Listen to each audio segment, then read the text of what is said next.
السلام عليكم ومرحبا بكم في حلقة جديدة. اليوم غنهضروا على واحد الموضوع اللي كلنا محتاجينه. موضوع كيهضر على الراحة النفسية، على البساطة وعلى كيفاش نعيشوا بلا تكليف باش نكونوا مرتاحين مع راسنا قبل ما نكونوا مرتاحين مع الناس. دابا في هاد الدنيا اللي ولات كتجري بين يدينا وبقينا كنجريو حنا وراها، ومرة كنسولوا راسنا علاش كنحسوا بالقلق، علاش ما مرتاحش، واش حيت ما عنديش بزاف ولا حيت عندي بزاف؟ الحقيقة بسيطة بزاف، الراحة كاينة في البساطة ماشي في التكليف. إيوا شنو هي البساطة؟ البساطة ماشي الفقر، وماشي أنك تحرم راسك، وماشي تبان ضعيف ولا ناقص. البساطة هي تعيش في حدودك وتستمتع بالحاجات الصغيرة اللي عندك. مثلا كاين اللي مرتاح مع كاساتاي وجنبو واحد كتاب، وكاين اللي ما مرتاحش حتى لو كان عنده الدنيا وما فيها. كاين اللي كيعرف يضحك من قلبه مع صحابه، وكاين اللي حتى في العز كيبقى ديما حاس ناقص. البساطة هي تكون صادق مع راسك وتكلفش وما تكلفش الناس معاك. ما تسابقش مع العالم كامل، حيت كل واحد وعنده طريقه. الدنيا غادية وكترمينا في بحر ديال المقارنات. شوف فلان صدر دار جديدة، فلانة شراو ليها طونوبيل، فلان شد خدمة زوينة. ولكن وسولنا واش هادشي كامل جاب ليهم الراحة؟ كل واحد وقلبه، كل واحد وشنو بغى. وانت ماشي خاصك تعيش حياة شي حد اخر، عيش حياتك انت بطريقتك انت. ومن نهار تبقى كتسابق الناس غادي تبقى ديما تعبان، حاس بالسخط، حاس براسك ناقص. ولكن مني تبدا تنافس غير راسك، تشوف اليوم فين كنتي البارح وتسعى تحسن شوية بشوية، غادي تحس براحة كبيرة. البساطة حتى في العلاقات مهمة. علاش نعقدوا التواصل بيناتنا؟ كلمة الله يعاون كتفرح، وابتسامة في الدرب كتعطي طاقة، واسمح لي يا إلى غلط كتداوي الجرح. علاش نخليو الكبرياء يحرم علينا الراحة؟ علاش نخبيو المشاعر باش ما يبانش أننا ضعاف؟ بالعكس، الإنسان البسيط قوي، قادر يقول ما عرفت، سمحوا لي، محتاج مساعدة، بغيتكم بخير.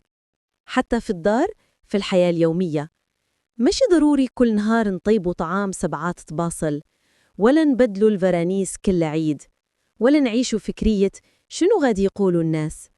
الناس عمرهم يطيبوا لك صحتك، عمرهم يعطيوك راحتك. عيش لنيتك وبلا تكليف، وخلي كل حاجة في بلايصها. واش جربتي تفرغ تليفونك من تطبيقات زايدة؟ واش جربتي تخرج تتمشى غير نص ساعة بلا هدف؟ واش جربتي تنعس بكري وتفيق مرتاح؟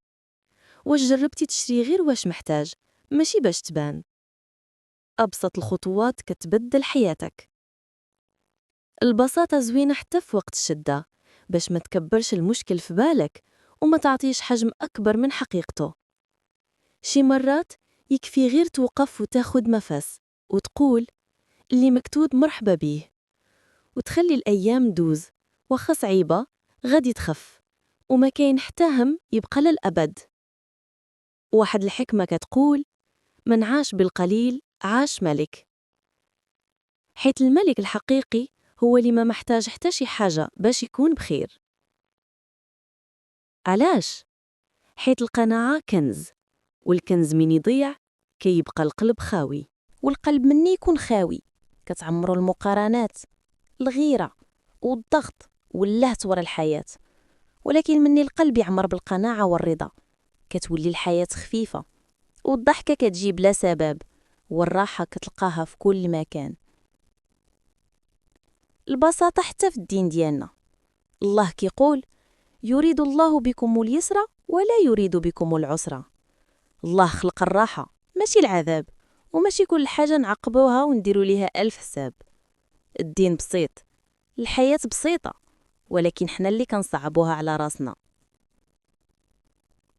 قبل لا نسالي خليني نعطيك شي نصائح صغيرة. هدر بقلتك واسمع بقلبك.